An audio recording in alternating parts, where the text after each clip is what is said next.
Morning. मी नितीश थोरात. आज आहे 12 जुलै 2026 आणि मी माझ्या एक नवीन ट्रिप घेऊन आलो आहे लडाखला. सो आजचा आमचा फर्स्ट दिवस आहे आणि आज आम्ही लेह लोकलच फिरणार आहोत. यामध्ये आमच्या आज 2-3 गोष्टी आहेत जे की पहिला आहे इंडियन आर्मीचं जे वॉर मेमोरियल आहे, हॉल ऑफ फेम, ते असेल. त्यानंतर आपण जाणार मॅग्नेटिक हिलनंतर संगम म्हणून एक जागा आहे जिथे इंदस आणि झास्कर या नदीचा संगम होतो. आणि त्यानंतर गुरुद्वारा पत्थर साहिब म्हणून एक गुरुद्वारा आहे जी इंडियन आर्मीच चालवते. सो तिथे भेट देऊन संध्याकाळी आपण लेह पॅलेस आहे तो झाला की शांती स्तूपा बघणार आणि मग परत आपल्या हॉटेलला रिटर्न येणार. सो आजचा हा दिवस आहे. सो लेट्स सी कसा जातो आजचा दिवस.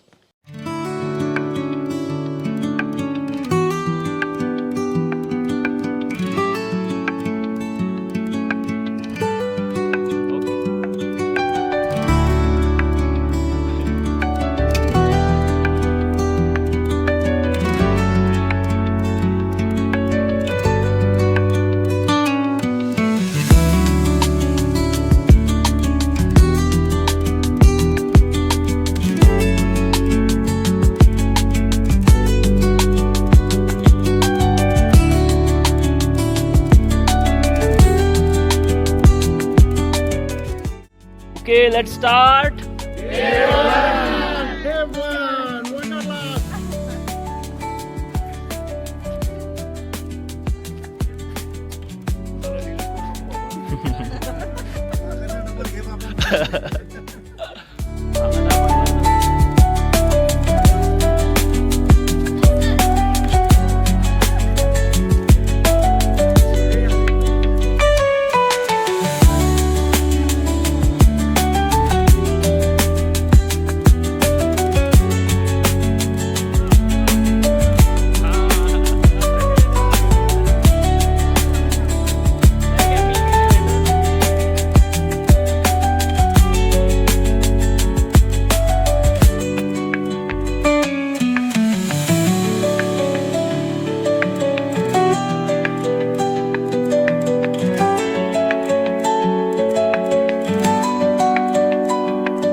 नदी आहे ही डावीकडून येणारी, ही आहे सिंधू नदी इंडस, आणि वरून तिकडून येणारी आहे झांस्कर.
जाएगा आप लोगों में जोश है, ऑफ द जोश, ऑफ द जोश, यहाँ पे बहुत जोश है.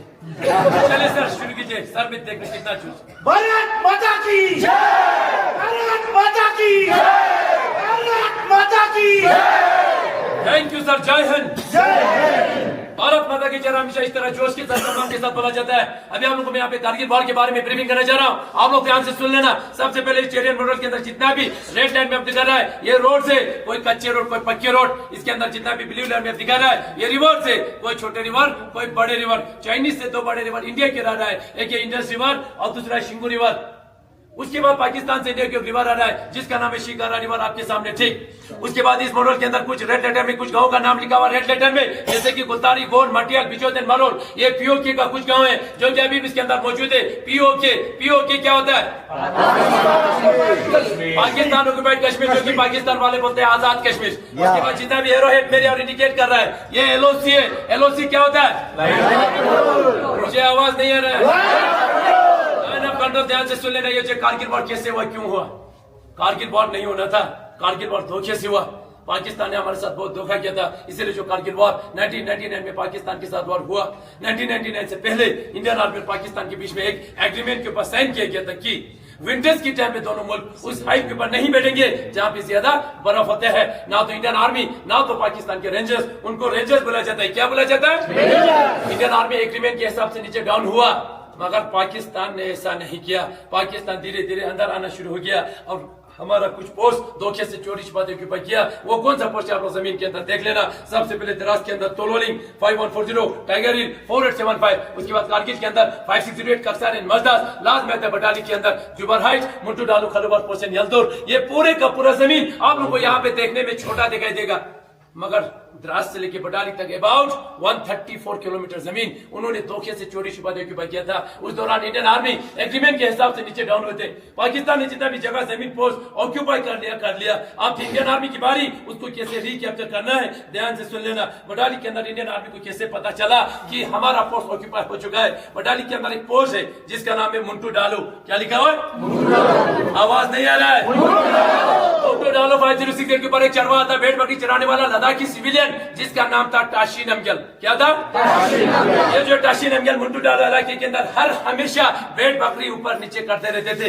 एक दिन मुंटू डालो इलाके के अंदर उसने वहां पे कुछ हरकत को देखा, वहां पे कुछ लोग हरकत कर रहे थे। पहले उसने देखा कि ये इंडियन आर्मी की पाकिस्तान आर्मी, वहां पे उसने देखा लंबे चौड़े पठानी सूट में 8 से 10 लोग पत्थर से बंकर बना रहा था। उनको कंफर्म हुआ कि ये इंडियन आर्मी नहीं है, पाकिस्तान आर्मी है। इसीलिए फटाफट बटालिक बेस में आके इंडियन आर्मी को इंफॉर्मेशन दिया जाता है, सर मुंटू डालो इलाके के अंदर कुछ हरकत हो रहा है, आप लोग देख लेना बोल के। इंडियन आर्मी फटाफट एक्टिवेट हो जाता है और वहां पे एक पेट्रोलिंग तैयार किया जाता है। उस पेट्रोलिंग कमांडर का नाम था कैप्टन सौरभ कालिया। क्या था?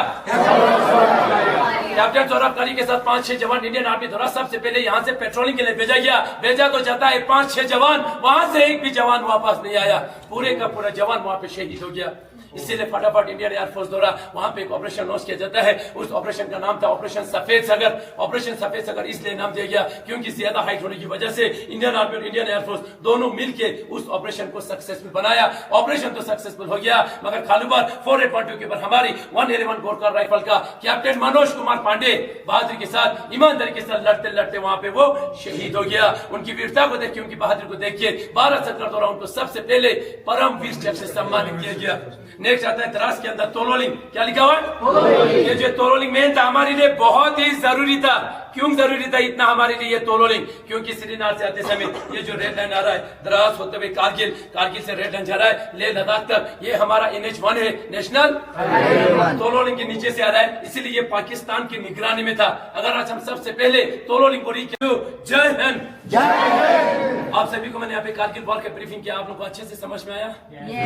मैंने आप लोग को यहाँ पे कारगिल वॉर 3 मिनट के अंदर ब्रीफिंग किया, जो कि बहुत ही कम होता है।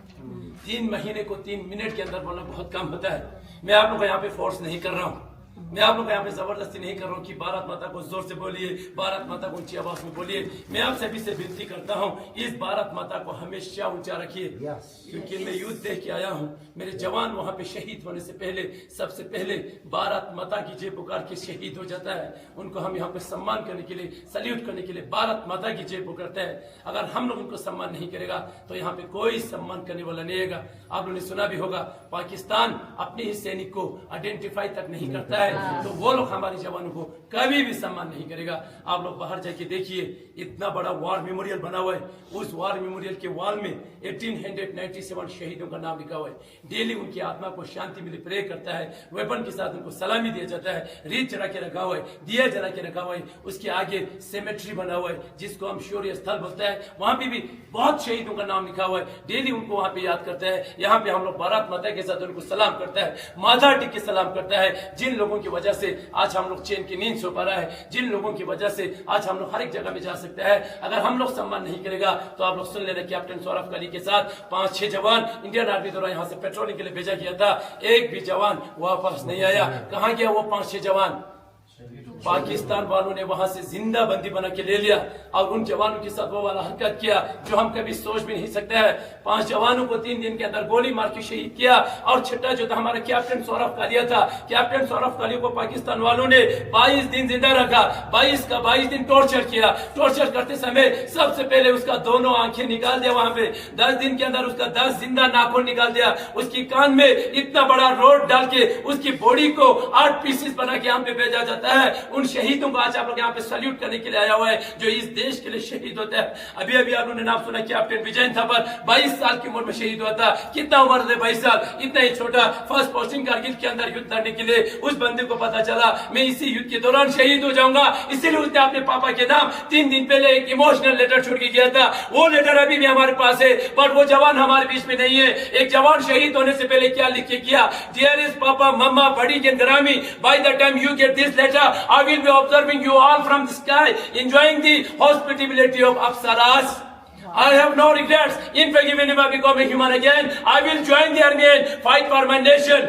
If you can, please come and see where the Indian Army fight for you tomorrow. As far as this unit is concerned, the new job should be told about this sacrifice. I hope my photo will be kept in the Alpha Kamni Mandir with Karni माता के साथ उसका photo लगाने के लिए बता रहा है. Whatever organ can be should be taken done. उसका जितना भी organ जो था उसने पहले ही पूरा donate कर दिया. Contribute some money to orphanage and keep on giving 50 rupees to Roxana per month and meet Yogi Baba. Papa, you should feel proud. Mama, so should you meet. उनकी एक गर्लफ्रेंड भी थी, उसे वो बहुत प्यार करते थे. I love her बोल के उस लेटर के अंदर लिखा हुआ है. उसका नाम वहां से हटा गया है. मम्मी को बता रहा है अब आखिरी बार जाके उनसे जरूर मिलना बोल के. लास्ट में उसने एक अच्छा सेंटेंस लिखा हुआ है, Forgive me for everything wrong I did. अब वो 22 साल की उम्र में क्या गलती कर सकता है. 22 साल की उम्र में उसका जीवन स्टार्ट था. 22 साल की उम्र में इस देश के लिए शहीद हुए. उन वीर शहीदों का आज आप लोग यहाँ पे सम्मान करने के लिए आए हुए. कहीं भी जाता है उनको सम्मान कीजिए. कहीं भी जाता है